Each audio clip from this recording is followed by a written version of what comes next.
ഉപ്പും മുളകും season 3 first എപ്പിസോഡിനെ കുറിച്ച് പറയുമ്പോൾ നമുക്ക് കാണാൻ കഴിയുന്നത് ആദ്യം തന്നെ കോടതിയാണ് കഴിയുന്നത്. കോടതി, ആ കോടതിയിൽ ബാലു നീലു നിൽക്കുന്നു. പിന്നെ അവരുടെ കുടുംബങ്ങൾ എല്ലാം അവിടെ നിൽക്കുന്നുണ്ട്. ബാലു നീലും ഡൈവോഴ്സിന് വേണ്ടിയാണ് ആ കോടതിയിൽ നിൽക്കുന്നത്.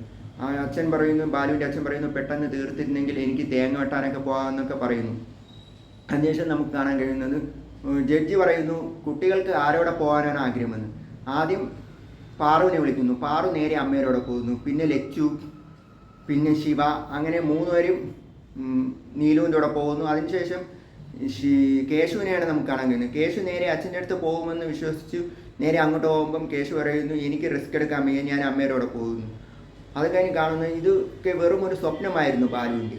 അവരുടെ 30ാമത്തെ വെഡിങ് ആനിവേഴ്സറിയെക്കുറിച്ച് പ്ലാൻ ചെയ്യുകയായിരുന്നു മക്കൾ.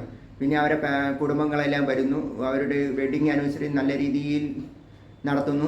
ഇതൊക്കെയാണ് നമുക്ക് 1ാമത്തെ എപ്പിസോഡിൽ കാണാൻ കഴിയുന്നത്. 2ാമത്തെ എപ്പിസോഡിൽ കാണാൻ കഴിയുന്നത് നീലുവിൻ്റെ അനിയൻ ശ്രീകുട്ടൻ വരുന്നതാണ്. ഗൾഫിൽ നിന്ന് ശ്രീകുട്ടൻ വരുന്ന സീനുകളാണ് നമുക്ക് 2ാമത്തെ എപ്പിസോഡിൽ കാണാൻ കഴിയുന്നത്. ശ്രീകുട്ടൻ വരുമ്പോൾ തന്നെ ഒരു പെൺകുട്ടിയെയും കൊണ്ടുവരുന്നു. അപ്പോൾ ബാലു ചോദിക്കുന്നു ഈ പെൺകുട്ടി ആരാണെന്ന്. ആദ്യം ശ്രീകുട്ടൻ പറയുന്നു എൻ്റെ കൂട്ടുകാരൻ്റെ പെങ്ങളാണെന്നൊക്കെ പറയുന്നു.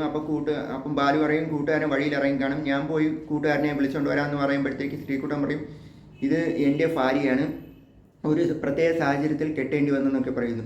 അതിനുശേഷം നീലു ശ്രീകുട്ടൻ്റെ അടുത്ത് മിണ്ടാതേക്ക് ഇരിക്കുന്നു. ബാലു പറയുന്നു ഇത് ഞാനാണ് ഇവിടെ കാര്യങ്ങൾ തീരുമാനിക്കുന്നത്, അതുകൊണ്ട് നീ കയറി വരാനൊക്കെ പറയുന്നു. പിന്നെ കാണുന്നത് നീലിമ കിച്ചണിൽ നിന്ന് കരയുന്നൊക്കെയാണ് കാണുന്നത്.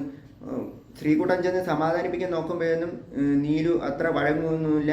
അവർ പറയുന്നു നമ്മളുടെ അമ്മ അറിഞ്ഞാൽ എന്താണ് സംഭവിക്കുന്നതെന്ന് എനിക്ക് പറയാൻ കഴിയുന്നില്ല. അങ്ങനെയാണ് കാര്യങ്ങളൊക്കെ കാണിക്കുന്നത്.